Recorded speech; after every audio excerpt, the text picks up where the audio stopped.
Hey, folks who dance on poles, ever thought about competing but worried about judgmental pole hobbyists? Want to enter a pole competition where it's actually run by strippers? Then you'll want to consider entering Script Down, Canada's first pole competition spearheaded by sex workers. The competition is on Friday, November 3rd at the Opera House in Toronto, and we are bringing in an internationally renowned pole artist like Jordan Kensley, Kiana Walker, Tia Jax, and Tara Meyer just to run workshops and also to judge the competition. Registration for the competition ends on July 31st, and yours truly will also be judging, so get your audition videos in and we'll see you there. Hey everyone, just popping in here. I am replaying an episode from season 4 back in 2022. The reason I'm doing this is because, well, 1, burnout is the thing. 2, it's summer. I have lots of friends and family that are in town, and I really want to enjoy myself. Also, I'm really trying to take a pledge in terms of really producing high quality content for you all, and I don't want to feel like I'm doing a disservice to you, myself, in terms of just putting out episodes for the sake of putting out episodes. So I am working on a couple guests that are coming on the show for some brand new topics, and scheduling has been difficult, not only for myself, but also for folks, because when it is summer and people are trying to go out and have fun and enjoy themselves, which I totally understand. So please enjoy this episode. This one here is with Alison Rey, who is a longtime porn star, who's been in the adult industry for a long time. We're talking about her producing and directing and assisting, and what her definition of ethical porn is and what that might actually mean. And it might not be something that you might expect. So just trying to pull out some gems here. I would love to, I don't have a plan, but I do have a plan, but hoping to get some episodes out by the end of the summer is what I'm trying to do, because I am going to be out of town for quite a while. So please bear with me, and I'm going to be back in full force before you know it. But in the meantime, there are bonus episodes that are on schedule for my Patreon. So if you want to have some bonus content, there is where you will find it. It's patreon.com/strippedbysia, and we'll catch you all in very soon. For now, enjoy this throwback episode from 2022.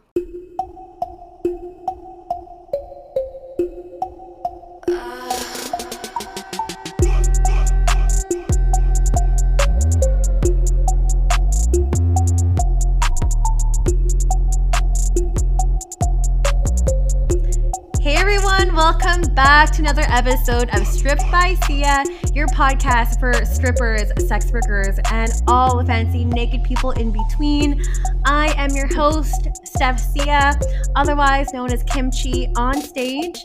I don't know when I'll be on stage next, but you'll just have to stay tuned and kind of follow my socials to know when I'll be at the club next.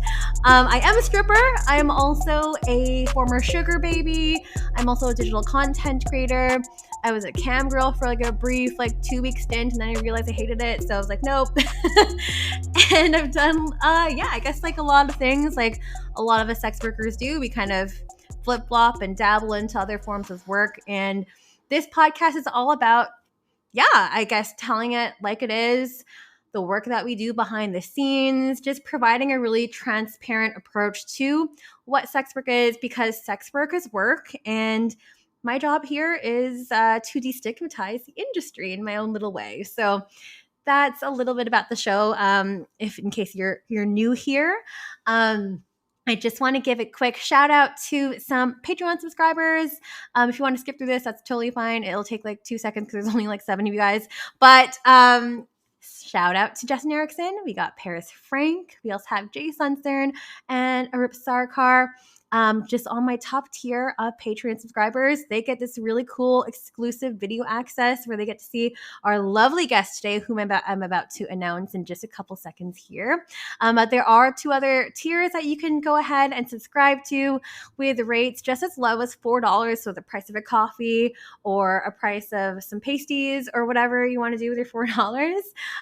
But yeah, all that money goes towards the show and helps support and helps me, stay motivated, I guess. Not like I'm really motivated by money, but I also am, because I'm a sex worker. I love money. But that's not the point. But if you want to go ahead and check that out, you can. It's patreon.com/strippedbysia. So I am really stoked to talk to our guest today, who is also really, really busy. And I am so glad that we had some time to get her to sit and chat with me for this wonderful next little hour. And she goes by the name Alison Rey. Kind of might be a familiar name to a lot of you out there if you are interested in watching porn. She is a porn star. She is also a director, production assistant, model, dancer, all the things an adult. Alison Rey, are you there? I'm here. I'm just like listing off all the many incredible things that you do because you're an amazingly talented individual. Welcome to the show. Thank you for having me. I'm excited to be here. Podcasts are always something that I'm like always excited to do. And then I'm like, oh gosh, but I have to interact with a human. It'll be fine.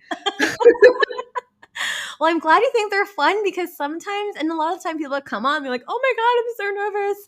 And then by the end of the show, they're like, oh my God, that was so much fun. Like, why is it over?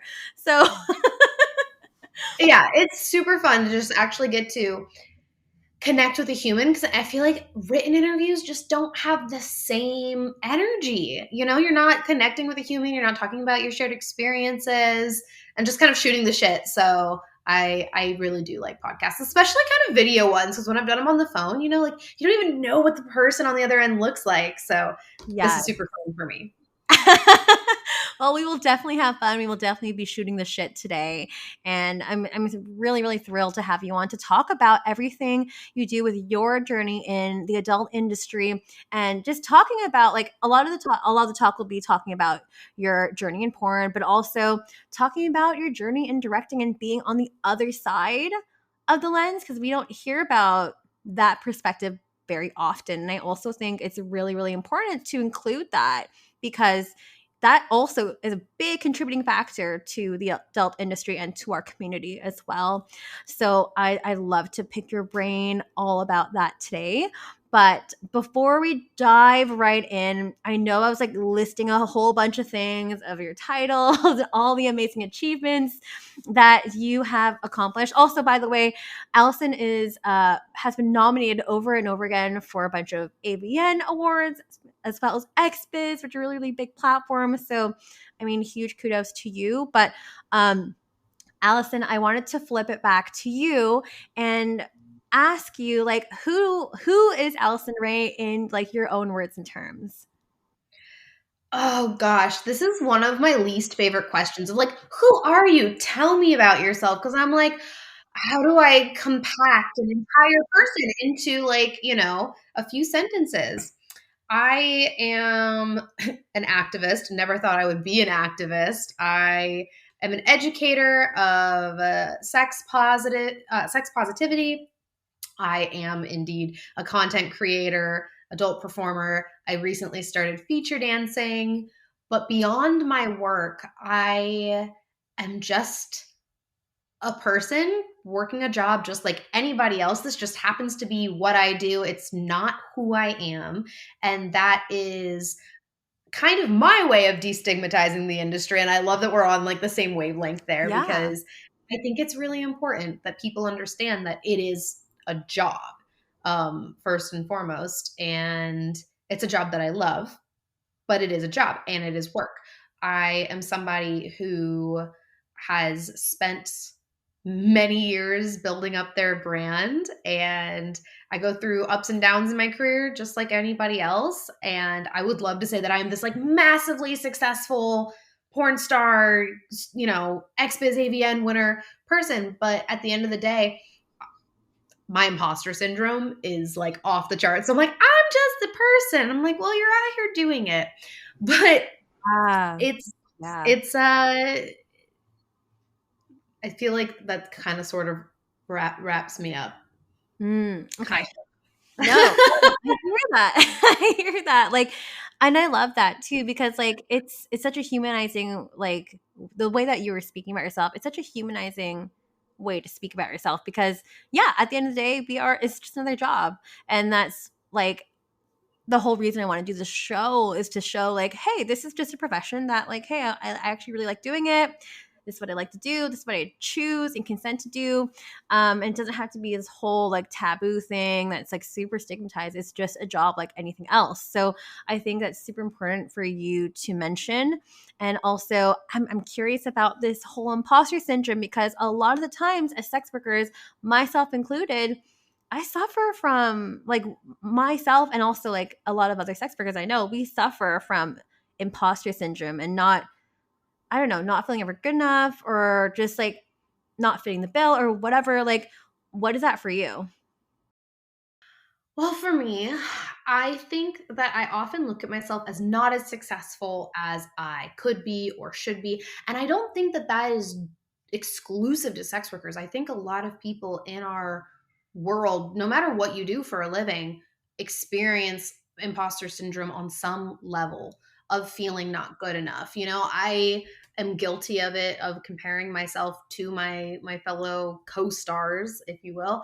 And I see these girls that are just making massive amounts of money, and they have hundreds of thousands of followers on Twitter. And, I'm like, oh, well, why can't I be that? And then I also look at the other side of it of like, well, there's all these sex workers who have, they're lucky if they make $100 a month on OnlyFans, and I'm making thousands. And the way that I've been measuring my success is really like the root of the problem here, because I I've been fluctuating a lot in the way that I've been looking at my career, which is kind of why I wanted to refocus back on performing, because I was doing so many Mm, things uh, behind the scenes. And while I loved doing that, it's a different kind of burnout. right. And I realized that I was no longer doing something that I loved. I liked Mm, the work. I liked being around the people. I liked being a part of making something special, because with our crew, that was really important to us, was creating a really quality product. And that was something that was really enjoyable. But there wasn't joy like I okay. get when I perform, when I get to interact with my fans, when I can actually put all of my energy into building relationships with my fans. Mhm. And so the imposter syndrome for me has been about not being sure whether I am cut out for any one facet of this industry, because it feels like I'm not good enough to be just a director. I'm not good enough to be just a production manager. I'm not good enough just to be a model. But the reality in this industry is you have to be a jack of all trades. You have to have your clip store. You have to cam. You have to, do your OnlyFans and whatever other social media things you are doing. You have to market yourself. You have to give that emotional labor to your fans, because that is what this job is. And Mhm. I've recently learned that I really do need to stop comparing myself to other people, because that's when my imposter syndrome kicks in. When I compare myself to who I was a year ago, that's where I go, oh, wow, this is something to be proud of. I really have grown in my career. I really have made strides where I want to. And acknowledging the progress I've made is really important. Mm. What may I ask, like, what was it about yourself, like you in 2021? What was that like, or what did that look like? And why was that so important or significant?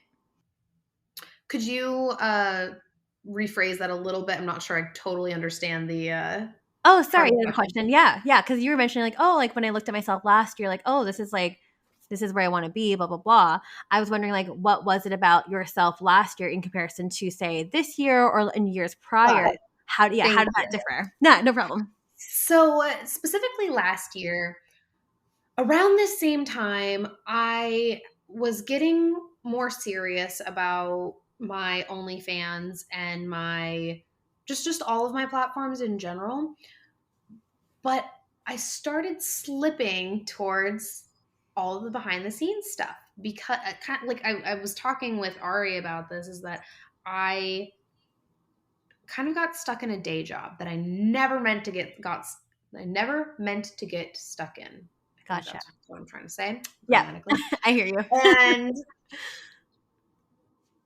unfortunately, I am just one person, and I want to be able to do all of the things. I feel like I might have a little bit of ADD, not entirely sure, completely undiagnosed, but I just want to do all of the things. Any opportunity that presents itself to me, like I want to be there, I want to do it, I want to be the best at it. So I get hyper focused on things really easily.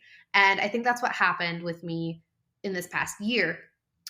Leading up to my wedding, I was taking every money making opportunity humanly possible to make my dream wedding come true, because I knew you need those dollars if you really, really want to have a fantastic wedding. Congratulations, And by the way. thank you. And so I took on all of these, you know, projects thinking I could juggle all of them, and I just couldn't.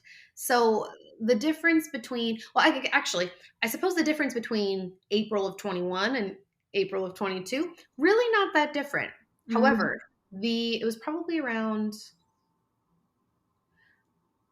July, I would say, of last year that I really started focusing in on being a production assistant. And then around October, November, I started production managing. Wow, And that that's just took up quick. all of my time. And I Right. wasn't able to give my fans the amount of attention that I wanted to give them. And I was like, oh, well, I put in some hours over here, I put in some hours over here, I can do it all. And in the past month or two, it's been coming to terms with, okay, you got to pick one. You can't just be great at not that I don't do well at many things that I try, but to be great at something, you need to master it. And you can't have all of these distractions. And I think it was just coming to the terms with the fact that, like, I am not going to be perfect at everything I do, and to let go of the things that are no longer serving me. So with the production assistant and the production manager, they served me because I needed to make as much dollars as humanly possible. Now, my OnlyFans was doing good, but not as well as I wanted it to be doing Mhm. when I started doing the PM and the PA stuff. So refocusing back to production, or to, I'm sorry, not production, to performing, was really important to me, because I was able to just kind of get back on the track of like the thing that brought me joy and the thing that actually has growth. I don't know that as a production manager there's any growth potential. Right. And the motivation, it's a hamster wheel when you're Yeah. behind the scenes in production. So it's been the growth over the past year of the ebb and flow of life, and taking on a day job and realizing, wait, but this isn't actually where I want to be spending my precious time and energy. I actually want to be performing. I actually want to bring joy to people's lives. And while I might be able to do that behind the scenes, I don't get the same reward as I do when I get to interact with fans directly and really spend my time with them. Gotcha. Okay, so it's a whole like refocus and just like shifting of priorities, it sounds like, too, which is completely allowed. And you should always be able to like change your goals as you go on, which is totally, totally fine. I am so sorry to everyone listening here. I feel like we're going backwards. And that was my fault, because I was like, let's just like dive right in and keep asking you questions. But Alison, do you mind if we start right in the beginning, or even like before the beginning, in terms of like how you even landed in the adult industry? Like, how did you get here? How did you get started? So I got started. I was actually on a swingers website with my ex-boyfriend, because I was 18. We'd never swung. I always liked the idea of it, but I was nervous because a lot of swingers are like 30, 40 years old, and I'm Yeah. 18. And I was like, I just want somebody that's closer to my age, where it's just more comfortable. So we were on a swingers website. We met somebody that was close in age, was going to the same college I was going to. And as we were getting to know each other over the phone, actually, I don't think we ever met in person, now that I really think about it. But we were getting to know each other over the phone, and the one of the first questions you ask each other is like, what do you do for a living? And she said, well, I'll tell you, but don't freak out. And I was like, do you deal drugs? Like, I don't care what you do, just tell me. And she's like, well, I do porn. And I was like, cool, tell me about it. And she was a student like I was, and was telling me how she'll go out to LA for a week, shoot her ass off, come home, and get to focus on her studies for those 3 weeks. And that sounded fantastic to me. So she helped me get an agent. I came out to LA. I did it was probably within like a month or two of meeting her, online meeting her, Meeting her. Yeah. that I came out to LA and shot my first 5 scenes. And I really enjoyed it, actually. The first one was very nerve wracking, but uh, it was a good experience overall. And then from there, it just got easier and more comfortable. And once I really got to see how the industry works, it was something that was like, I really like the people that work here. I really like what a day on set it was like. And so I was able to, or not able to, but like I decided that I really like doing this and I wanted to keep doing it. And thus started my career in the adult industry. Oh my gosh. So just like that. Mhm. Yeah, it wasn't this like big seeking out of anything. I feel like a lot of my friends kind of describe their entry into adult in a very similar way. It just kind of falls into your lap sometimes. And that was certainly how it happened for me. Wow, wow, wow, wow. So this happened, you're in college, you're super young, you're 18, just figuring things out. And you're like, okay, this is a really cool, maybe a career change or just like, or a career beginning because like, I mean, you're 18, like this is super, super young. Can you tell us about like those first few months maybe on set, like those nerves that you had to kind of battle down? Like, when did you finally feel like, okay, I'm starting to get the swing of the things? Like, how long in the industry were you at that point? Ooh, that is a really good question that nobody has ever asked me. Oh, The really? nerves Yeah, the nerves are unlike anything you've ever experienced. Like, I've gone skydiving, and the nerves you get going skydiving are nothing in comparison to shooting your first porn scene. Because when you go skydiving, you know, you're terrified. You're pretty sure you're gonna make it, but you don't know. You're jumping out of a freaking plane. And when it's over, it's over. And it takes just a few minutes. When you shoot your first porn scene, like there's so much going through your mind. You know that this is very permanent. It's something that people tell you over and over and over again. And me being 18 years old, I kind of took everybody saying like, "Oh, but you really need to think about it." I was like, "Watch me do it." I was a very rebellious teenager. And I I remember the night before my first porn scene, I literally had cold feet. I could not sleep. I was so nervous. And my feet were just cold. I can't explain anything other than that of just like the anxiety. My feet were cold. I still went through with the scene, obviously. I'm here today. But I never understood where the term like, "Oh, did you get cold feet?" come from. I'm like, "Oh, this must be what they're talking about when you have this many nerves about something." Literally. Yeah, yeah. Because you know it's going to change your life forever. You know you're never going to outlive it, if you will. But it was still something I wanted to do anyway. It was actually very much like skydiving in the sense that I didn't want to let the fear of doing something stop me from trying to do something that I wanted to do. Because even though I got in because she had, introduced me to the idea and helped me get an agent and all that, I had actually been looking at a porn website where it said become a model because it was my favorite website. Oh, I had drafted an email for them, never sent it, so I didn't actually get into the industry that way, but it was something I was thinking about before. right. And I had kind of dabbled in the sugar baby world for like a minute, Yeah. like 6 months or so before getting into porn. So, it's just like, that you're a little bit afraid, but you still want to try it. So you do it anyway. So very Totally. much like skydiving in that sense. I would Yeah, no. say that the first time that I really felt comfortable in my skin in this industry was probably like my sixth scene. Okay. So it was because I wasn't living in Los Angeles. I was going to school. I came out for my first week. I shot 5 scenes and they were all very fun. I had a great time. I made some good friends, but I didn't quite understand how the industry worked yet. I didn't understand that I was never going to get information about my shoot more than a day or two prior to the shoot. I didn't understand how Oh, production works that way.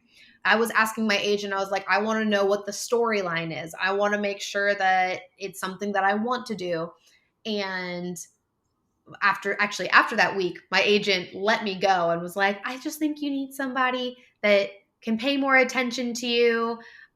He was like, you ask a lot of questions, which I find disturbing that an yeah, agent would say that to a girl. I'm like, I just want to know what yeah. I'm doing. So these are things that we're working on in the industry, and this has changed a lot, thankfully, Okay. Yeah. since this was 7.5 years ago. But I just wanted to know what I was doing and getting myself into before I showed up on set and felt pressured into doing something I didn't want to do, Right. which has happened, but again, this is getting better. This is something that has been improving in the industry, especially over the last, I'd say, 3-ish years. Good. Um, Yeah. yeah, yeah, My God. very good. I am really glad that that is the way things are going. Um, but it was probably like my sixth scene because I went home after that first week. I want to say there was 2 months in between my first trip to LA and my second trip to LA. My second trip to LA was 3 scenes in 3 days. And my first scene was for Amateur Allure. And it was a company that I really wanted to work for. I'd started getting active on Twitter. My first scenes had come out. I had hit up this director because I really liked the look of their stuff. I liked that it didn't seem seedy or anything like that. And I just hit it off with the director. And so he booked me to come out, and that was the first time I actually spent time offset with people, and I got to see how the people in my industry are also just people, and they're very like-minded to me. And so after that was when I was like, okay, I really do like doing this. I like that I can go work for a couple of days, a week, whatever, go home, live off that money, focus on my studies, and it just kind of snowballed from there. Gotcha. Okay, Alison, I have so many questions from a number of things that you said here. So, talking about seediness and talking about shadiness in the industry, I feel like it's like a hush hush thing that like no one really wants to highlight or say. And I think it's really important to be transparent about these things too. So, and like also just being maybe groomed into things or being forced into scenes that you don't want to do. And I think it was really forthcoming of you and also really mature of you, especially at that like ripe age of 18, to be asking questions. Because a lot of people, like I'm just going to go along and go with the flow, and I'm just going to put all my trust in this person that you essentially don't even know, right? So I am curious, a couple things here. So at 18, um, one, do you think 18 is an appropriate age for people to be going into the industry? Your own opinion, of course. And also, like, two, like, if you want to share some CD stories or like just like maybe shine light on that aspect, because it is something that happens in the industry that, again, as I said, no one really talks about. Yeah. So I have been really torn on this debate of should we raise the age from 18 to another age? I really dislike that 18-year-olds are allowed to go into the military and risk their lives for our country, and yet they can't have a beer with Yeah. their platoon members, or I think that's the right word. Yeah. Something like that. I feel similarly to having sex on camera. I do think it's hard because we've learned that the brain doesn't fully develop until 25. I think rather than changing the age, we should be implementing some sort of course, if you will, to enter the industry. Anybody with a internet connection and a camera and a decent body, I shouldn't even say that because that depends. Like that, it's literally there's porn for every single body Body out there. type. Yeah. I guess what I mean by that is if you are relatively attractive, just average and above, because Yeah. The bar is you're low. somebody's perfect type. If you have those three things, you can get an agent in the porn industry. You can post your own videos on any platform, clip site, Pornhub, what have you, and start making your career that way. And it doesn't require any prior knowledge of the industry. It doesn't require that you fully understand the consequences of your decisions. Because when everyone said, oh, porn will follow you forever, I was thinking about jobs. What I wasn't thinking about was, how am I going to tell my kids? And Yep. even if it is, if you have a plan for how you're going to tell your children that you did porn, how are you going to handle having your kids have friends who aren't allowed to have sleepovers at your house because their parents aren't okay with the fact that their kids' friends' parents did porn? Even if I am the nicest individual in the world, there will be people that will judge me for that forever. And there isn't, they always say hindsight is 2020. And when you're young, you don't want to listen to anybody. You think you know the best. So I don't even know if this would work, but I feel like there has to be some sort of prerequisite to getting in this industry. You can't just say, I'm hot, I want to have sex Right. on camera for money and be able to do it, because it is a life-changing decision. Just like having a baby. Like, I feel like it's just as big of a decision as having a baby. And Yeah. nobody talks about it that way. Yeah. That's huge. That's So really huge. while 18-year-olds and younger can have babies, 18-year-olds should be able to have sex on camera. Some 18-year-olds are actually fairly well equipped to be parents. Some 18-year-olds are not.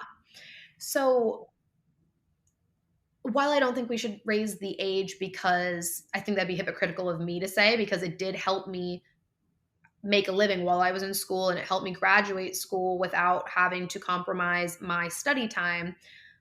Uh, I just wish that there had been a bigger barrier to entry. Yeah.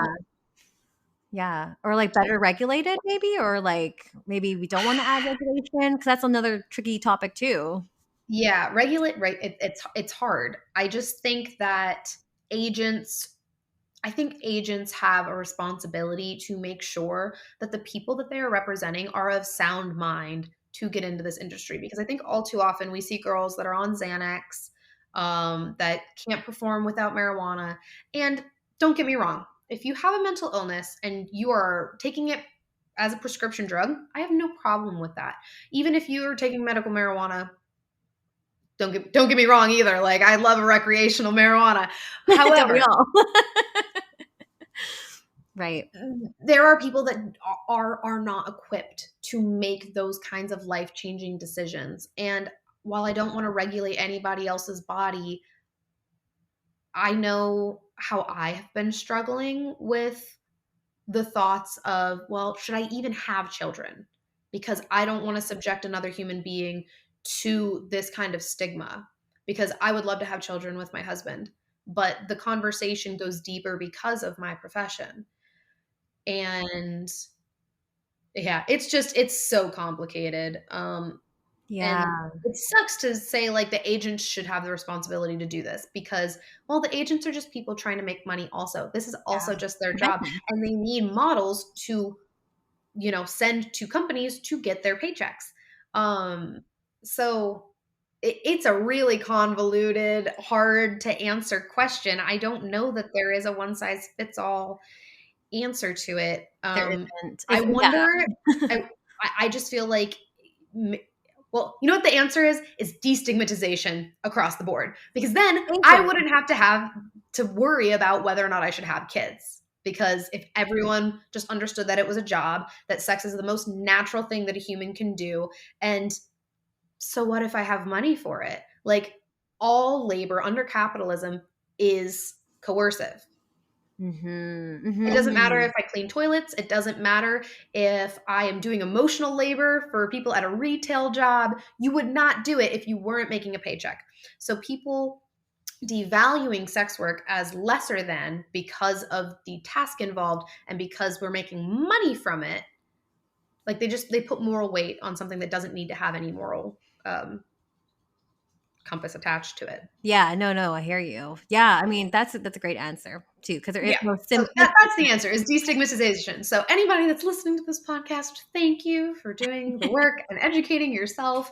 And I think the best way we can destigmatize this kind of work is to correct people who make shitty comments about it.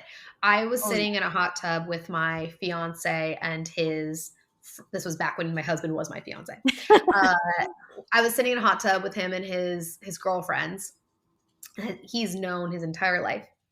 And they were having a conversation. And by the way, they know exactly what I do. And they've always been very nice to me and very cool. But the conversation they were having turned into, oh, I would love to have an OnlyFans and make easy money selling my pictures, whatever. Yeah. And what they said was, but guys don't want to marry those girls. I've heard this before. I'm sure I'm sitting there. I'm literally sitting across the hot tub like, So I'm the engaged one that does this for work, and you're single? And guys don't want to marry those girls. Got it. Okay. Makes sense. Doesn't make any sense, but okay. All right. Yeah, sure, whatever. And so... Did you correct them? I didn't, because... No. Well, that's the thing, right? It's hard. It's so hard to speak up for yourself and to speak up for a stigmatized group of people, because people don't want to be the target of ridicule if people don't agree with them.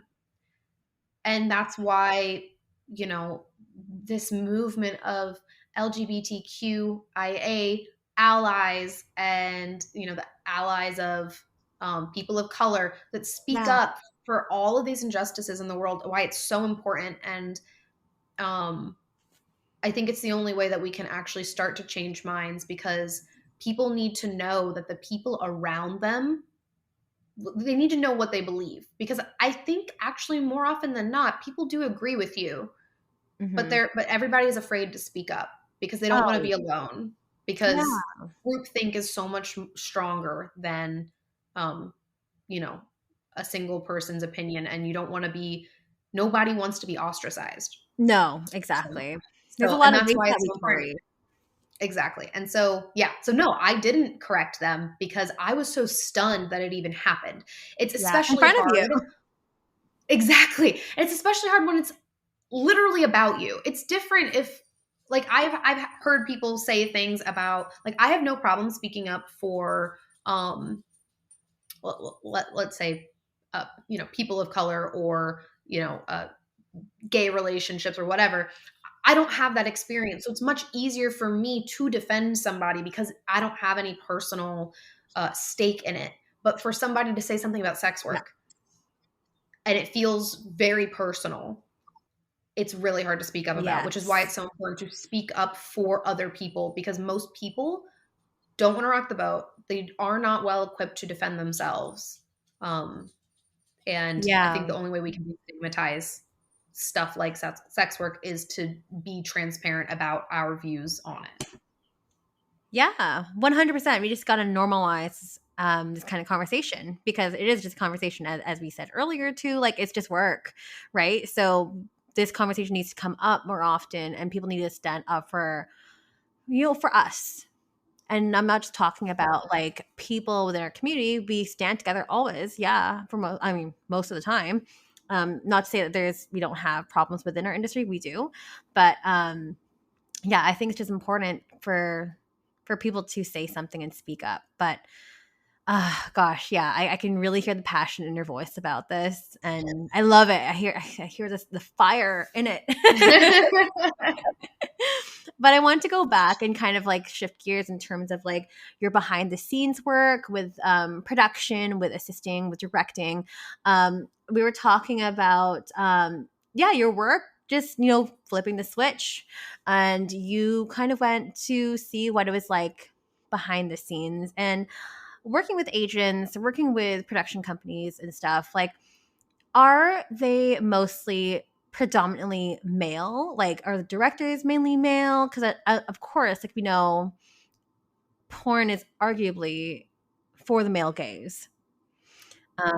I'm curious to see what kind of representation there is behind the scenes, and if there are any like female or women led or even trans led directors, or trans led or women led like porn. What does that look like? Because I don't really hear about it ever. I would dare say these days sets are somewhere between a third and a half women. Oh. Yeah. In terms of directors, can't say the same for camera people. But it is becoming so much more normal for women to be directing porn, Awesome. especially with the onset of companies supporting Hmm. female performers turned directors, particularly adult time. Adult time has been so wonderful, and they have really made big strides in being the change they want to see in the adult industry. They have several female directors, several female production managers, such as myself. Yes. They really encourage performers to direct. They have their entire model time series. They not only like are they um, pro equality for women, they also tackle really big subjects with their transgressive films. So they will. One script stood out to me in particular where the premise was that there was a married man and he got a hall pass from his wife only with trans women because she Oh. wasn't afraid of him leaving her for a trans woman. And so when he brought this up to the character in the scene, she talks about how problematic it is because why would his wife assume that he couldn't leave her for a trans woman, because trans women are women like anybody else. And so they'll tackle these like really complex and just really deep subjects Yeah. within their scenes. And I think it's so cool for a company to be doing this. And they're doing this across the board with trans scenes, bi scenes, gay scenes, I love it. for things for people of color. Like they're awesome to work with. I absolutely love working with them. Uh, but to get back to the women led thing, they've been very supportive that way. I can really only speak from my personal experience on set, uh but it's it's been like on the sets that I've worked on, it's like 50% women. That's I amazing. work for Mind Control Theater, so I'm the AD for them, and their production assistant and makeup artist, of course, are female. And then they have a camera guy, a director, and a lighting guy, and they are all male. So it's a 50-50 um, 50-50 makeup for men and women on set. And what I absolutely love about that is not what it was like 7.5 years ago when I got into this industry. We Right. have seen a massive change. I think especially with the Me Too movement, I was just I gonna think say. companies are so much more open to having female directors because companies don't want the bad PR for when seedy things happen on set, because they do. Yes. Um, Yes. and yeah, not that women can't do inappropriate things on set, but um, I do feel like it is less prevalent now with the rise of more female directors. That is awesome. And again, like the shock in my face that you can see. And for those who at home, you'll probably be like, oh my God, your jaw is dropped. But that was surprising to me. That's like so progressive and so like so good to hear, because I just did not expect that at all. Those kind of stats. I mean, specifically with your own experience, your firsthand experience, um, with women and like trends and like whatever gender, um, but not men. I'm not referring to men led films here, or content. Are you finding that the scenes are also looking different as well, as opposed to just some kind of, I don't know. Sometimes I find porn to be cheesy. Like. So here's what I've always said about cheesy porn is, and you might not even know this, that in order for porn to be legal and not to be considered, I mean, like, okay, I shouldn't say legal, but in order to protect yourself from obscenity laws, Mhm. which basically, for anybody who is listening that doesn't know, it's production that doesn't appeal solely to the prurient interest, which basically means like it's not just to titillate, to arouse, to turn on somebody. Mhm. To avoid obscenity laws, you have to have kind of a beginning, a middle, and an end. Right. And Right. that is why there are really cheesy storylines, because they don't intend for anybody to watch them, but they make it legal and they protect them from lawsuits of obscenity so they can keep making money and they're not threatened to get it pulled down. And also, half the time when it's cheesy, it's also because we think it's kind of funny. Yeah, It's the funny way that for we sure. can put joy into our work because we get to giggle and have a good time on set while we're making this when we know it's ridiculous. I think that's the thing that people get wrong is they think that we're making it very seriously, and it's like we're Mm. kind of doing it as a joke because we also understand, especially when it comes to um, porn that blurs consent lines. While yes, I do agree it is Yeah. problematic, it is not our job to educate people that it is not real. However, Right. I do think it is important because nobody else is educating people, which is why I have started to do it on my TikTok account. Yes. But when you see like I can't pay for my plumber. Is there any other way that kind of storyline where consent is blurred because there's, coercion because there's money to be, you get it. So people just think like we're taking it very seriously. Like we know that that is the most unrealistic Yes. interaction on the planet, but it's still fun to think about because how many times have you, I don't know, been to a grocery store and there was like a hot cashier ringing up your stuff and like you would love to flirt with him, but you don't even say anything because Right. you're nervous because you're a human being. But at the same time, like it's kind of fun to think about like what if you like you just said some kind of pickup line and it worked. That is why cheesy porn exists, is because like it's the fantasy of could I just say I want to have sex with you right now and it work? In reality, no, it's not gonna fucking work. But it's fun to think about and it's fun to get off to. Right. To your question on have I seen porn change because of women? I don't think so. Mhm. Because men are primarily the paying consumers for most companies, there is a disproportionate amount of male gaze um, produced porn because that is who is paying for it. If Yeah. more women paid for porn, I think we would see more things that Mhm. women would like. Yeah, that's a Because at the end, conversation. yeah, and at the end of the day,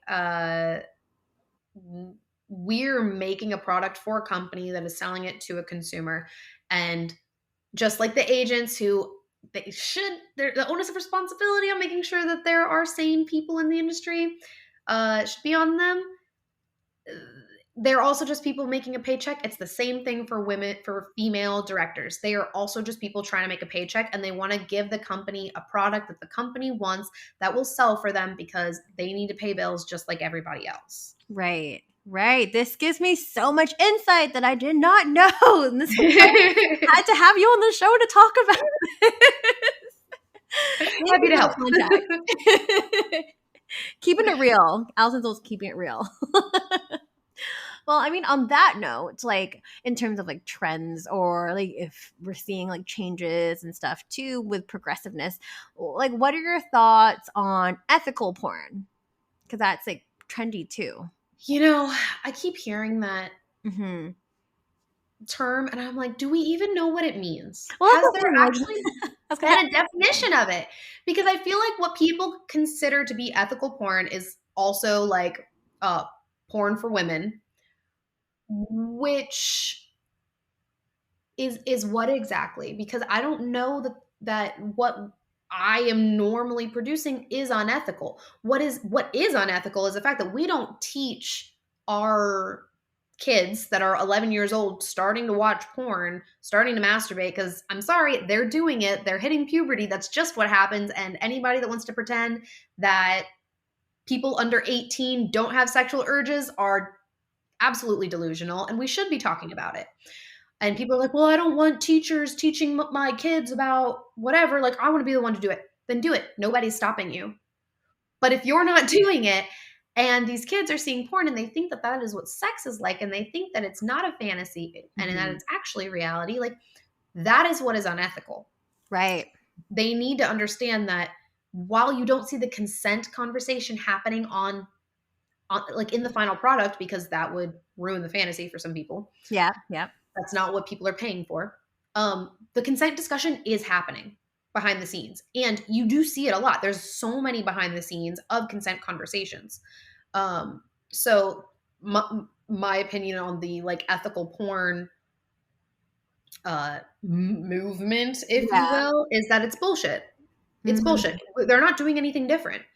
We're having the same consent conversation, or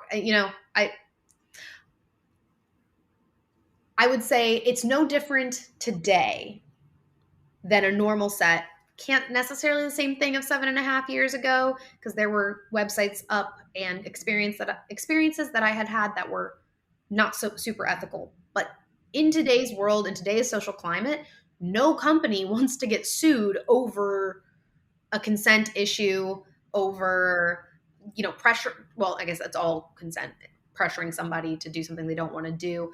As a production manager, I let girls know exactly the scene they would be doing, exactly the sex acts that they would be expected to do on set at the time of booking. Good. Because that is something that what didn't happen before. People would just say, are you available on this date for this much money for this kind of scene for this company? And that was it. They didn't say, what's the premise of the scene? Are there any specific sex acts you're going to be expected to do? And so I had the opportunity to also be the change I wanted to see. Yay. So That's I don't know if that fully answered your question. No, yes, it did. The ethical porn thing, I think, is bullshit, and it's just a way to make people feel better about the porn that they're consuming, but it doesn't actually address the actual issue of whether or not the people having the sex on camera are having consent conversations. And I don't know, does ethical porn, like, do they show the consent conversation beforehand? Like, I don't even know, because I've never watched it. So who's paying for it? That's the thing. It doesn't necessarily speak to people who are paying for the product. I think it does speak to women, because women also understand that, yes, we can be put in compromising situations, especially when there's sexual energy exchange involved. So they want to subscribe to ethical porn outlets because they want to know that those women are safe, that they're protected, that they're having consensual sex. But the fact of the matter is, for any large, like really big adult time brazzers, reality kings, any super big platform, I would call it ethical porn, because there's certain regulations that you have to have. The agents are protecting their models. The girls are well paid. They know why they're there. I think the primary difference, if ethical porn shows the consent conversation being had, you can find the consent conversation for these big companies. They're just in a different section. Yeah. Oh, this has been so enlightening, and just like, thank you for sharing that perspective, because I don't know, like, I think maybe people that are consumers of ethical porn, maybe they're just trying to make themselves feel better, and it's almost to me like a white knight syndrome. Like, I need to save these girls. This is what I feel good because I know that the woman performer is being safe, quote unquote. Right. So that's kind of like how I'm kind of seeing it as well. So this has been like so eye-opening. I'm glad, because I would definitely agree that there's kind of a white knight syndrome happening with that. And again, like, maybe I'm talking about because I've never seen ethical porn, but like I'm like, I don't know how much of what I produce is unethical either. Oh, husband's coming through. All good. Um, we are almost gonna be wrapping up here, but like I'm also really interested in hearing because like you are being that change now in the industry compared to again like when you first started. Being and providing the support and the resources for these new models and for these new performers coming into the industry. I think that is totally amazing and to be applauded. So well done to you. Huge work that you're doing. But I know you also use your TikTok as like a platform to kind of um I don't want to say preach, but educate. Yeah, and humanize. Yes. Yes. Can you tell us a little bit about that? Yes, I dispel all of the myths, the movie magic, all of the stuff that the industry doesn't want you to know about, quite frankly, because it ruins the fantasy. That was something that people have always told me throughout my career is, well, you don't want to tell them that we do this, and that sometimes we shoot a bunch of content in a day because like you want to keep the fantasy alive. And I'm like, that is the part that seems unethical to me. Because how are we and the same people will preach sex work is real work, and I'm like, how are you supposed to get the same person that consumes it assuming that your love for them is real on OnlyFans? How are you supposed to get them to understand that it's real work if you won't be real with them, if you'll keep the smoke screen up? Right. So my TikTok is about talent. Like I tell people how we use Cetaphil to make it look like cum for photos. I tell them how squirting scenes work. Girls will literally chug Pedialyte and water all day so that they can piss during their scene, because if a girl squirts, it doesn't look like that. It is a camera trick, and it's the way that we can do water sports because Visa and MasterCard does not want you to pay for urine. For whatever reason, they've decided that's not okay. So if we call it squirting, it's fine. Yes. Oh my God. I talk about how all guys love to ask, how do the guys last so long? They take pills. They just do. Yes.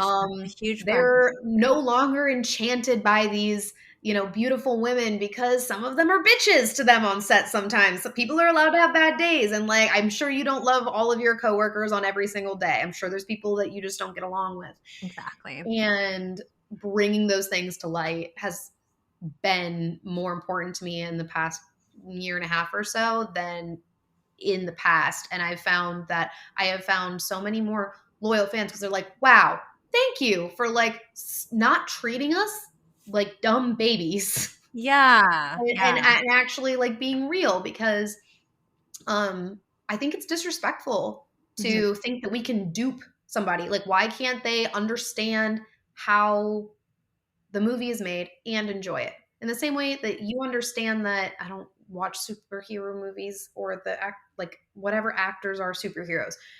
Clark Kent, the actor playing Clark Kent, you don't think he can fly in real life. You understand he's just some guy and that acting's his job, but you still like the movie. Yeah. You'll still go and pay to watch the movie. And maybe, or like Ryan Reynolds is actually probably a better example. I'm like, I understand that Ryan Reynolds he's just a hot guy that I would like to see his work. So I go and I pay to sit down at a movie and watch his stuff because I enjoy myself, because it's part of my leisure time, just the way people enjoy themselves as leisure time, jerking off to porn. And you like the person and you want to support their career, and there's nothing wrong with that. Definitely nothing wrong with that. Like, I think it's really cool. Like, your TikTok's almost like a director's cut behind the scenes, right? So I think that's really, really cool. Like, has the response been like, what has the response been like? It's been like a lot of thank yous, like thank you. Oh yeah, it's been really positive. I actually have had to move away a little bit from talking about the industry on my Alison Rey account because I was getting so many community guidelines violations because TikTok is so anti-sex anything. Yes.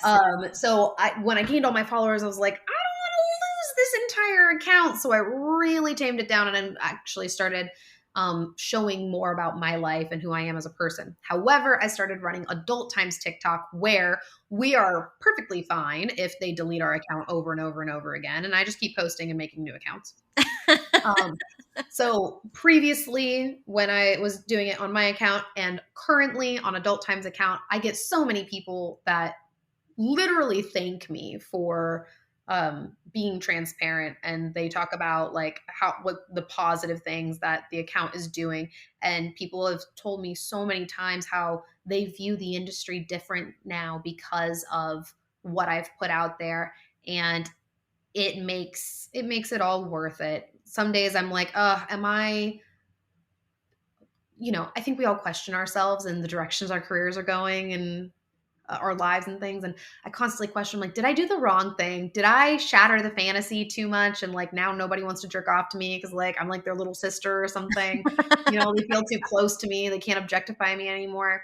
But it's the people that really understand why I'm doing what I'm doing and appreciate it that are they really reassure me that I've done the right thing. And I think even if I'm not making money because people aren't objectifying me anymore, at least I am destigmatizing the work for the people after me.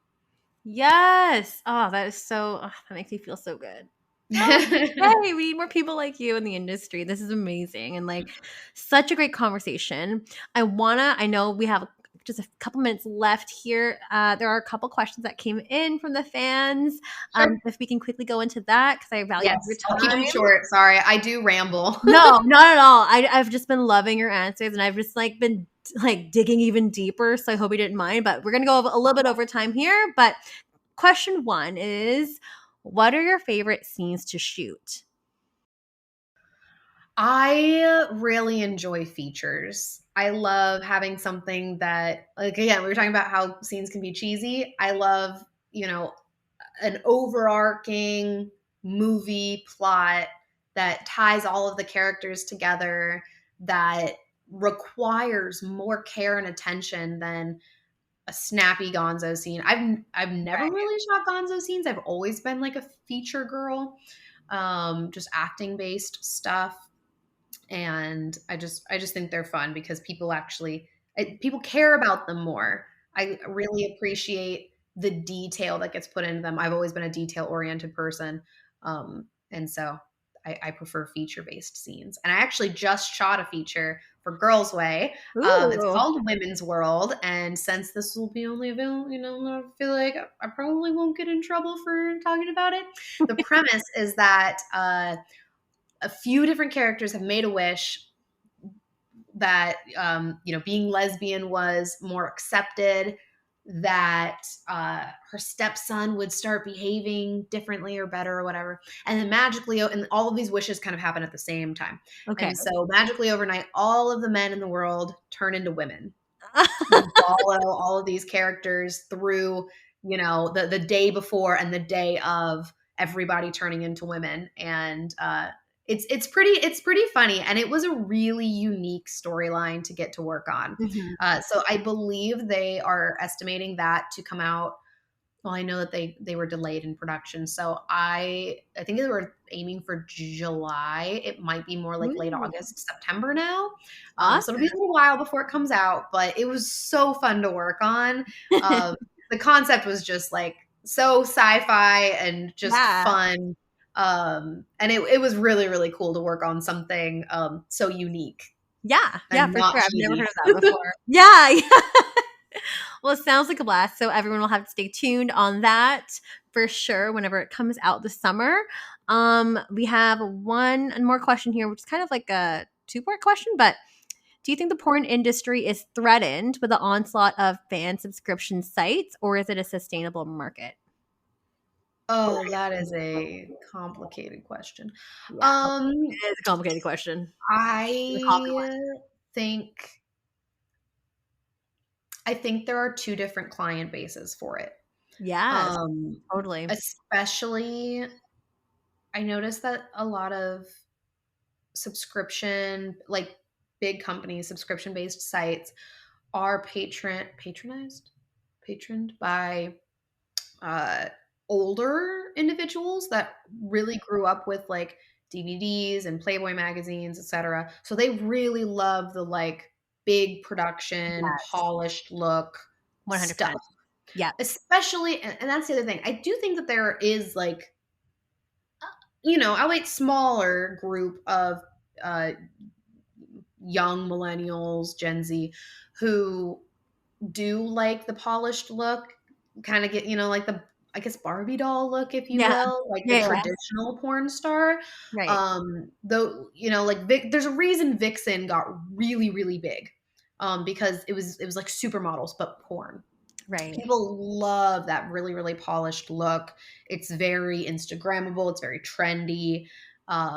It just looks well done. And so I think people are really drawn to that, and they're always going to be drawn to that. And Yeah. you're not going to be able to get that with an amateur platform like OnlyFans or Just for Fans or Ninth Cloud or whatever is out there. However, I think people are getting so sick of curated content that they want those realistic connections with people that you get on things like OnlyFans. Also, especially young people, because we grew up on our phones. We grew Yeah. up on social media, and most of us don't have the skills to connect with people in real life. Mm-hmm. And so a lot of people want to have a connection with somebody, and they also want somebody that is realistic for them, that's in their league, that's attainable. And that's where you get that girl next door, Yes. where, I don't have like a supermodel's body, but I do have some dedicated fans who, really do connect with me and genuinely enjoy my body exactly as it is, because it's more real, and they're looking for that deeper connection that you don't get with a movie star. And so I think I think it's just two different markets. So I don't think the industry is threatened by it. I just think it's a different consumer base. Oh, absolutely. That's very, very on point. I would definitely say, because like with OnlyFans and stuff like that, like subscription sites, like they really want to get to know you, and they want to be able to get like that access. And as you mentioned, like we grew up on our phones, we're so used to sharing everything, and they just kind of want to be connected in that way. But as you mentioned, yeah, there's always going to be the consumer that is going to want that like full production kind of shot and that kind of experience, because it's different. So, yeah, oh my gosh. Well, this has been an amazing conversation, Allison. Like, you've just impressed me so much. I think you're an amazing individual and so cool and a pillar in this industry. So, I want everyone listening to get to know you and maybe follow you. So, where can we find you? I am on Twitter, Alison Rey XXX, although TikTok is my favorite platform now. I am Alison Rey X. You can go to my website where all of my links are, just to make it easy for you, AlisonReyFans.com. And if you want to hop right over to my OnlyFans, you don't even want to go through my website, it's Alison Rey XO. There's so many different X.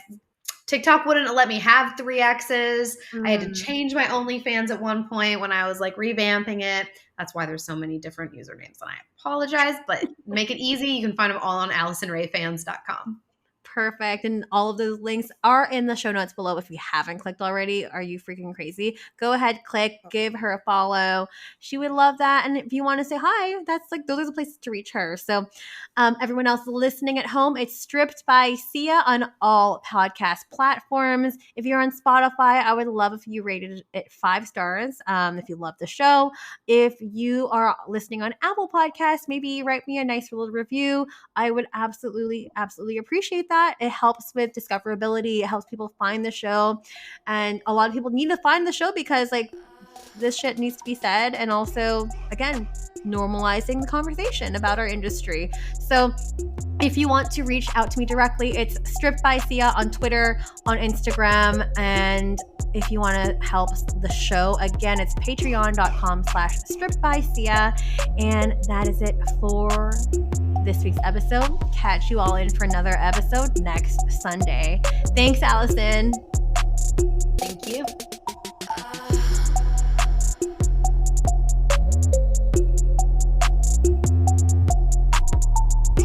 You're listening to Stripped by Sia, hosted, produced, and edited by Steph Sia. Music by Ted D. graphic design by Maria Bellanderama, and photography by Ian Dabrin.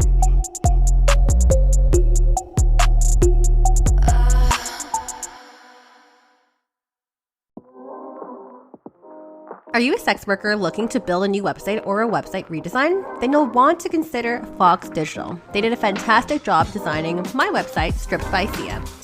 If you want your website done, mention that you're a listener of the show at foxdigital.design for 20% off. Tell them I sent ya.